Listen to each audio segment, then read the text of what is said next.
This video is about subconscious tendencies. Your subconscious tendencies are the reasons why you do the things you do unknowingly. You know, your muscle memory. You know, it's either the reason why you're going to be very outgoing or you're going to be very closed off. And a lot of times we don't even know or remember what made us like this in the first place. You know, so I'm going to give an example. You know, growing up, always having to share. You know what I'm saying? Always having to, what we would say, break bread. You know, you in school, you got a bag of chips, everybody want a chip. Everybody want a piece of your sandwich. Everybody want to fry. You know what I'm saying?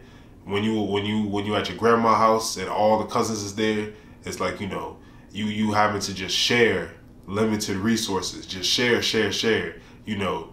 So when you might get to a point in life where you finally have things of your own, and now it's like, man, I ain't sharing shit.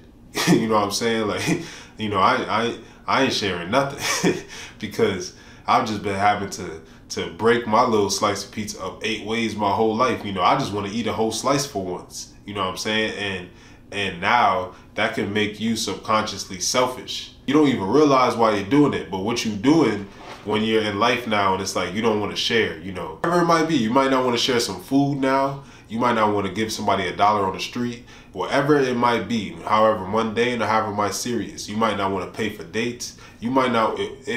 This could be all stemming back, you know, from being, let's say, at your grandma's house, and you got to share, you know, 1 jug of juice between all these people. Like, these are things that I remember. And then when I started to get older, and it's like, you know, people want to borrow my stuff or share the things, it's like, man, I was like, I ain't trying to do that, man. I ain't trying to hear that neither. You know what I'm saying? Because I just been sharing and sharing and sharing. So you sleeping over, you sharing the bed, and you sharing clothes, and you sharing this, and you sharing that. It's like, I just want my own stuff now. You know what I'm saying? And that can make you overprotective of your stuff and make you very closed off and make you not want to have too many people around because you're so used to having to share your space and your energy with all these people that now it's like it's traumatizing. Even though you around your cousins, you playing, you around your siblings, you playing, but now it's traumatizing because it's like, damn, I just want my own.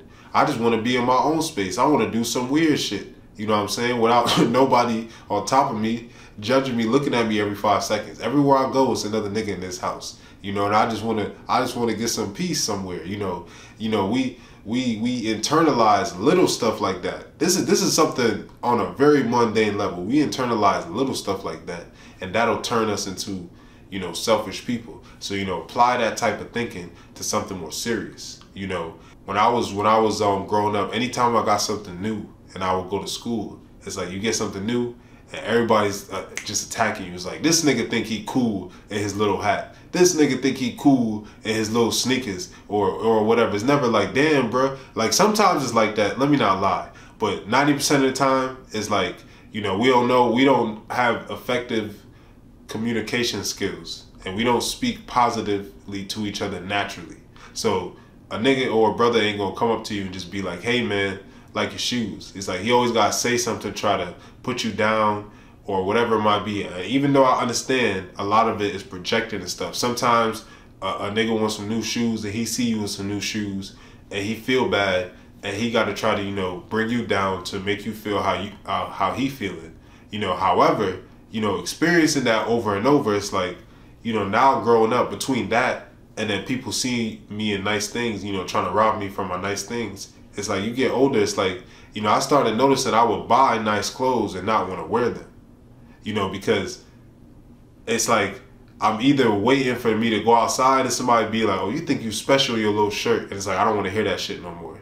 Or I'm waiting for the person who's going to say something nice, but that also might mean that they're trying to rob me. They're trying to kill me for my shirt or something. So I would buy this stuff and never put it on. Like, I done had this shirt I spent $100 on, you know, and I got skinny. And then I got big again, I got skinny again. And it's like, it can fit me, it can't fit me, it can fit me. And I'm still not putting it on. I'm still not wearing it outside. It's like, why? It's because subconsciously, you know I've experienced, you know, either people hating or people loving, but that love coming with some, you know, with some danger.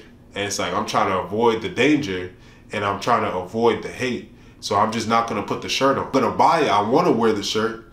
But it's like I'm subconsciously trying to protect myself from dealing with these two scenarios that I think that that has repeatedly happened to me so much that I think that it's always gonna be like that.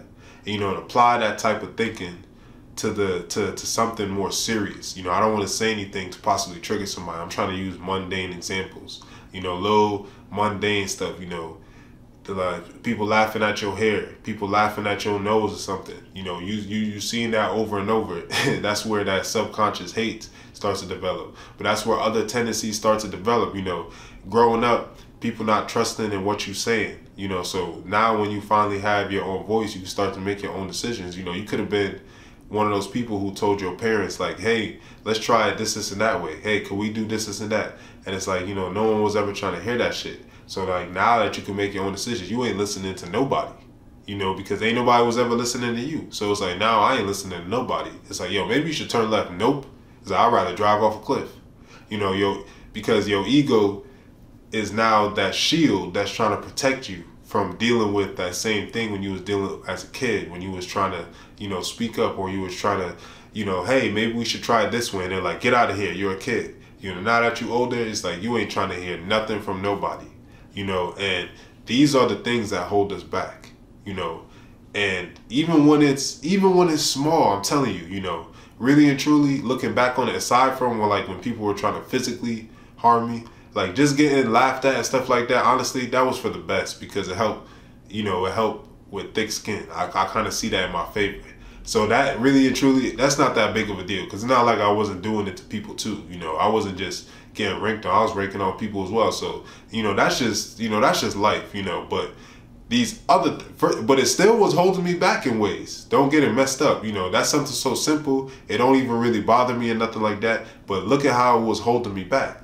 You know, so just imagine, you know, something major. Imagine some serious abuse, or that was repeatedly happening, or even just happened one time. Imagine being in a traumatic PTSD type scenario, how that could be affecting you, how that can be affecting your thoughts, your decision making, you know, and that's what's going to help you, again, get to the root of your problem. That's what's going to help you, you know, figure out why you're doing these negative behaviors and how you can transmute them into positive behaviors, you know. So that's it for this video.